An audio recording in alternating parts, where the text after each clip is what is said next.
My mum always tells the story of I had an accident when I was like 2 and tripped over her foot in a car park and smashed out my two front teeth.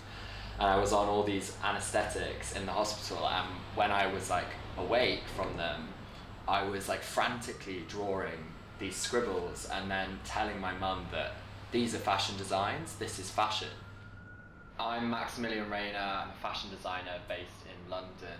I specialise in romantic luxury clothing for editorials, red carpet, showpieces for music artists.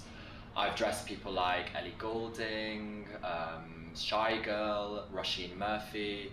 I've also been featured on the cover of Perfect magazine, as well as Wonderland and Pan in the Dream, styled by Harry Lambert.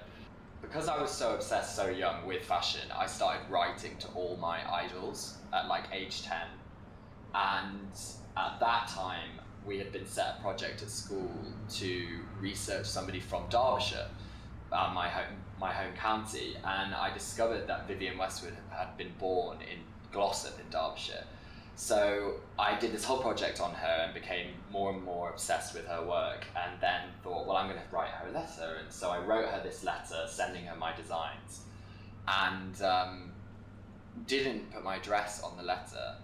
And then one day I was at school, at primary school, and I got called to the headmistress's office, and I was like, this doesn't happen, because I was quite a well-behaved student. And they said, we've just had a call from Vivienne Westwood's studio. Vivienne had loved my designs and my work and invited me to spend a week with her at the age of 10. So this was like this crazy experience at such a young age that has informed, certainly in my childhood, informed the drive. It felt like I'd had this validation from one of my idols that then meant you don't give up, like there's something there, pursue it. I think it's really important that we talk about the fact that I didn't get into St Martin's the first time I applied, and that was like a massive blow to me, and that I had felt that I had more experience than any of my peers. I really had done so much, these collections every year, and that really isn't what they're looking for. They're not looking for this sort of prolific quantity of work or, you know, making loads of prom dresses for your friends. They are looking for an energy and a point of view that I think I already had in some way, but I didn't have that kind of London-centric thing that I think CSM is famous for. So I spent that year really getting that, but then I applied again and didn't get in a second time after my foundation, which was just like, I was like, what am I doing wrong here?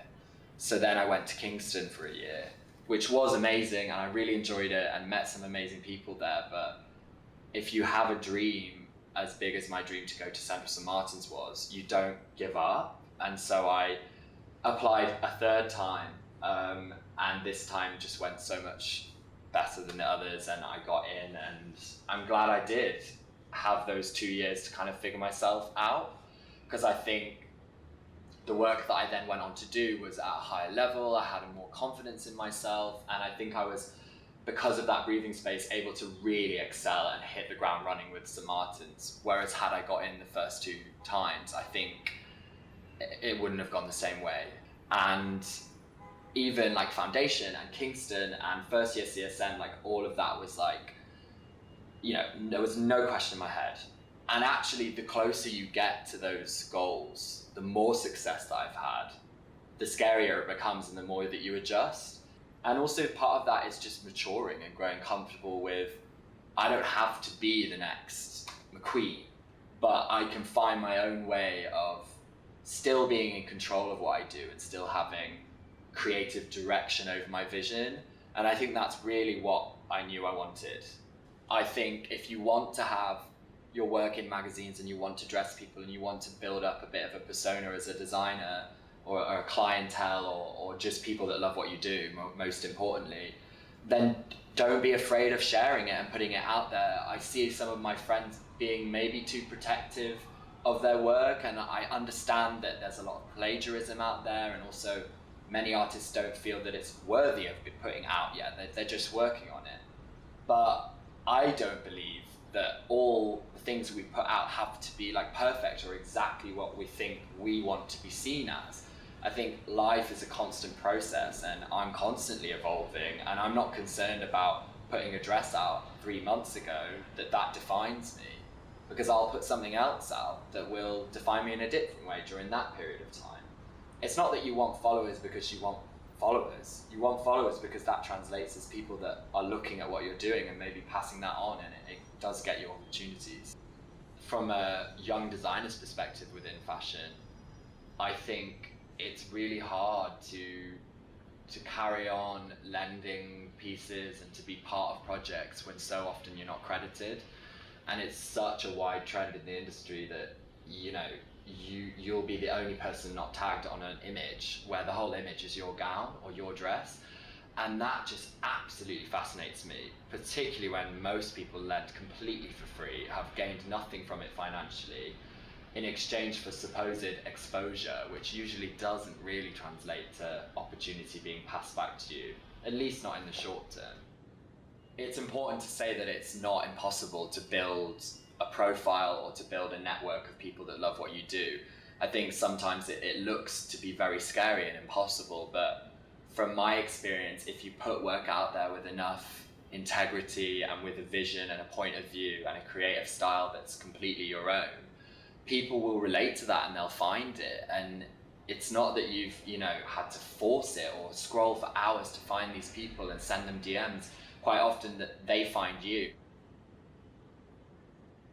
Not all fashion is entertainment, but the fashion I want to create is entertainment. I want to be like a film director or like a writer, or, you know, in the same way that you're like dying to see the next Baz Luhrmann or Wes Anderson film, like I want people to feel that way about my collection. It's like, oh, what's this new story going to be? Like, what's the next inspiration? Who are the new characters? I don't necessarily see myself being in that purely commercial part of fashion. I want to exist in that realm of storytelling. I find it difficult to put into words the aspirations that I have for the brand, because I think they do evolve and change, and depending on whether I'm, you know, if I'm heavily focused on creating clothes that people want to buy and wear, I then get quite like excited at the idea that Maximilian Raynor will be a kind of brand that's stocked at Selfridges or, you know, Matches, or people buy online on my e-store. But then other times when I'm fully engrossed in like character and showmanship and choreographing people, and then I'm like, maybe the brand will be like a touring theatre company of fashion that people all over the country, or hopefully the world, would buy a ticket to go and see the show, rather than the product be what people consume. It's actually the event.